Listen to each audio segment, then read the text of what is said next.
Hey everybody, Brandon Palace here, and today I'm going to be talking a little bit about proportions in figure drawing. So let's go ahead and get right into it.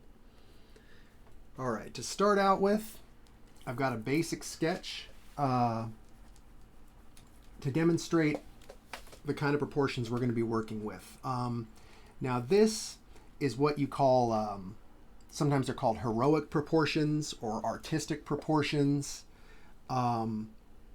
This is a figure that is 8 heads tall. I've drawn this figure out. I've copied the head 8 times. We can see how 8 heads make up the whole length of this body. Now, this is not what normal human beings look like. Most people are actually about 6 heads tall, but for some reason in art it just looks a lot better to make the figure taller. This is the kind of proportions that you'll see in comic books. I think ancient Greek and Roman statuary tended to be based on these proportions. Sometimes you'll see proportions that are even more exaggerated, like fashion illustration tends to have figures that are up to like 10 heads tall. But we're going to stick with this 8 heads right now. This is the system that I use, and it breaks down really nicely. It's a pretty simple system of kind of subdividing the figure. So take a look at this. You can see the 8 heads, and now I'm going to get rid of this and I'm going to go ahead and draw it, and you can follow along. So we're going to start with one vertical line that represents the entire length of the figure. I'll put a little tick at the bottom and a little tick at the top to kind of define the ends of those lines, or of that line. And the first thing we're going to do is we're going to find the center of that line. Now I'm not going to be measuring this. I'm just going to be eyeballing it. That's you may want to measure it, but when you get a little experience, it's okay to eyeball it. So I'm going to find the center, and I'm going to put a line right across the center, and that is going to stand for the hips. From here, we're going to go up about 2/3 toward the top of that line, and that is where we're going to place the shoulders. Now, in between these 2 lines here, we're going to go halfway, and that will be the waist. The so-called natural waist. This is, on a slim person, this is the narrowest point of the body. It's about where the belly button is. This is not where you wear your pants for the vast majority of people. Most people are going to wear their pants a lot lower like that. But this is the so-called natural waist. Then we're going to go up from the neck, or from the shoulders, and we're going to make a oval to represent the head that takes up about 2/3 of this space. So there's the head. Now we're going to go back to the hips. We're going to go down halfway, and this is going to be the bottom of the knees. Down about another 2/3 to 3/4. It's kind of a little bit in the middle. That's where we're going to find the ankle. And this is the basic proportions for our figure. I'm going to go ahead and add some mass to the body here. Drawing the legs. See, this is the bottom of the knees right there.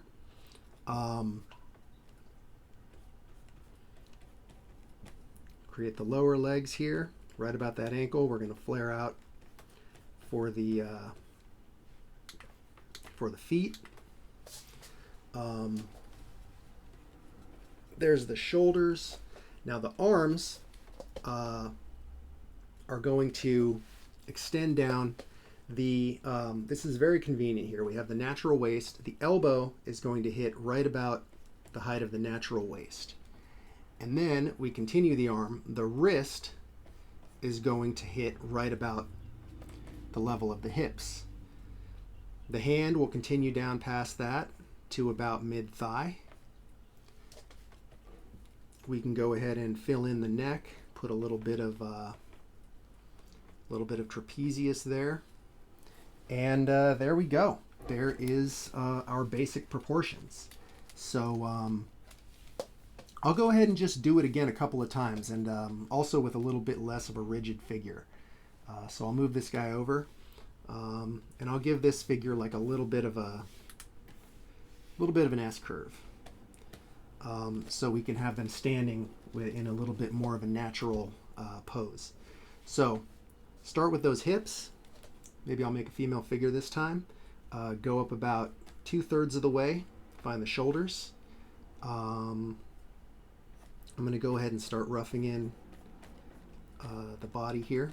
We got the natural waist right there.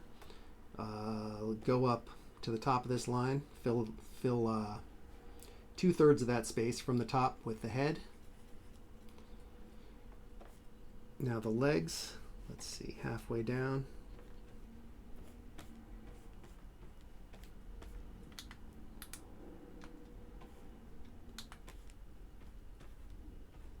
The feet. Put the arms in. Elbow hits at the waist. Arm hangs down.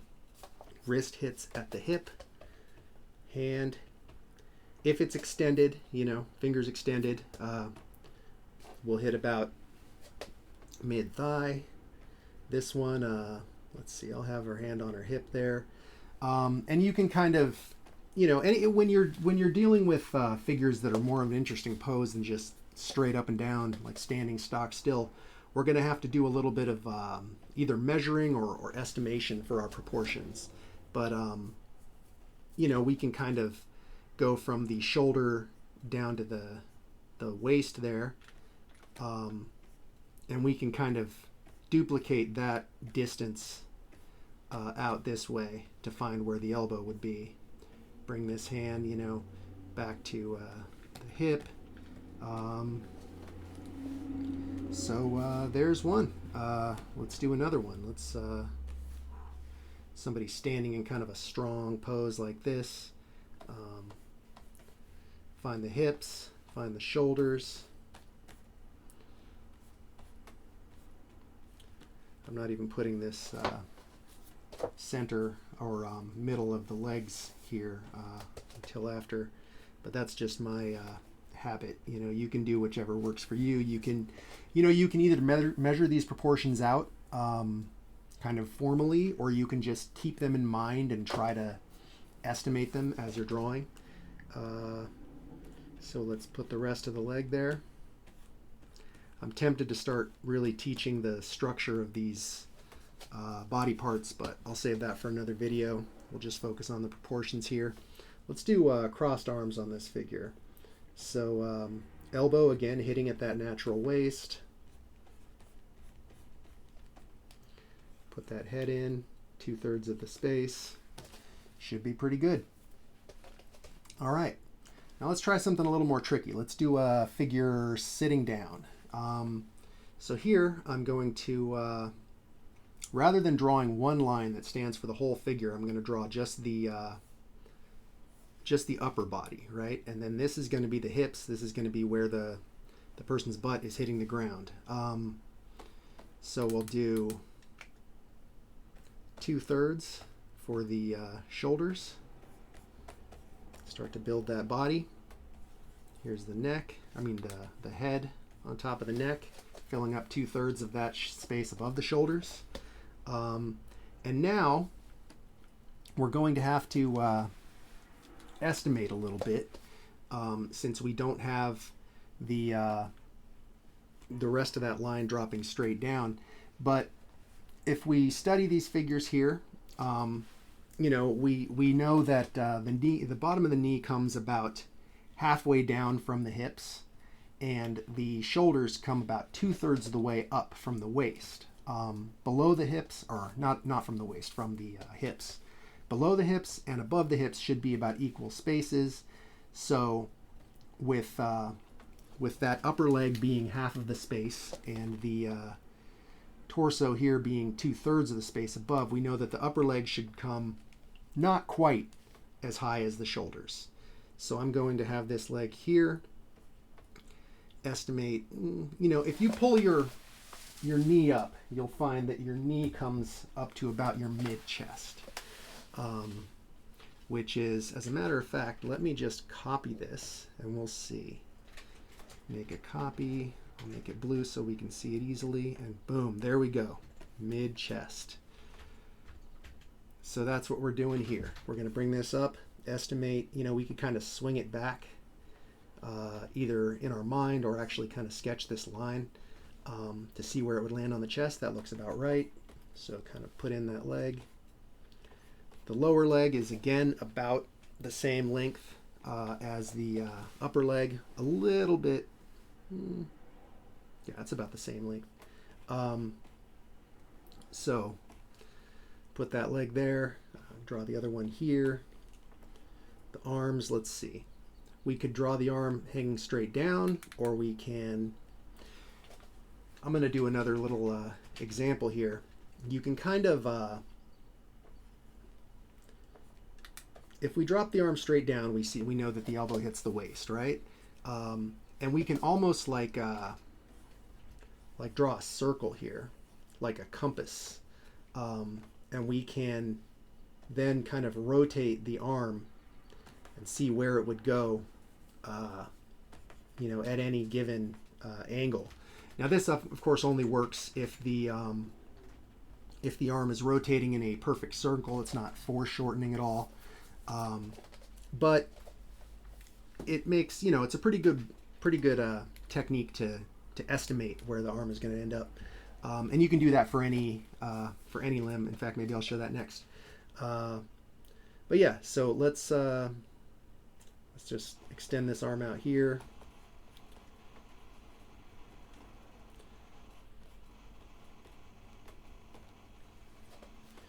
There we got a figure sitting. And this is just, if the arm is halfway, if the waist is halfway between the shoulders and hips, and the elbow is halfway between the shoulders and hips, then that means the upper arm and the lower arm are about the same length. So we can just we can surmise that this length and this length are the same. Proportions should be easy enough to figure out there. The hand is maybe 2/3 of the length of the forearm. Let's see, what else?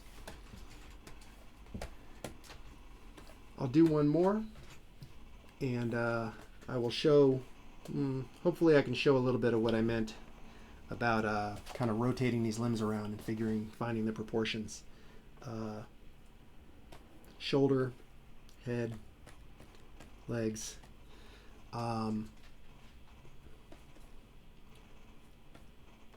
arms. Now let's see. Let's say I want this. I'll go ahead and put these in blue. Okay, so this is what we would have if the figure were standing with their arms hanging straight down. But say we want their arms to be up, like they're just like lifting their arms up to the sky. So we could draw this little circle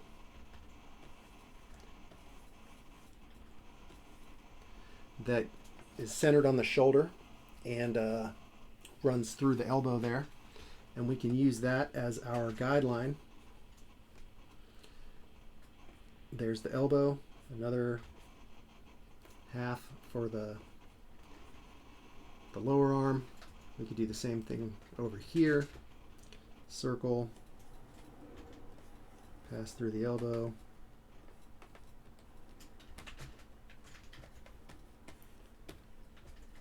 Hope that makes sense. This is something that I don't really tend to draw these circles out, but you can just kind of do it mentally. You could even sort of create a foreshortened circle, like it's turned to the side, and sort of build it out like that. That's a little more advanced. I'll probably do a video on foreshortening later. All right, let's just do one more for good measure. Another nice little S curve.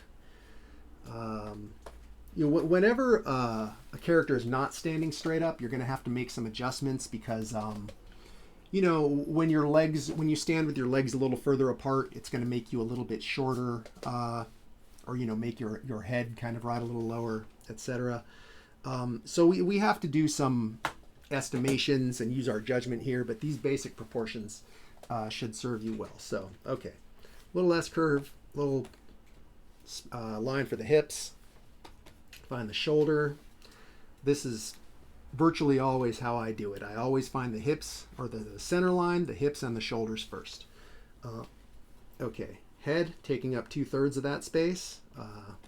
Start filling in the body, leg, upper leg halfway, lower leg halfway. Let's see, arm. Let's have this one sort of waving goodbye.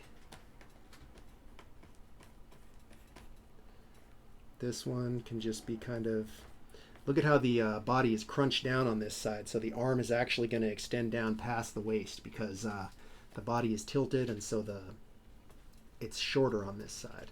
So this is one of those cases where we have to estimate rather than using the body landmarks to measure. But once we get comfortable with our proportions, that shouldn't be too difficult. So rest of the arm, and that should be about it. So I hope that was helpful, guys. If you have any questions or comments, please leave them in the comments. Like and subscribe. And if you have anything else in particular you'd like to see, let me know. I'm sure I will continue on with this figure drawing stuff. We'll get into anatomy, real systems for drawing that I like to use, and a bunch of other stuff too. So thanks for watching. See you next time.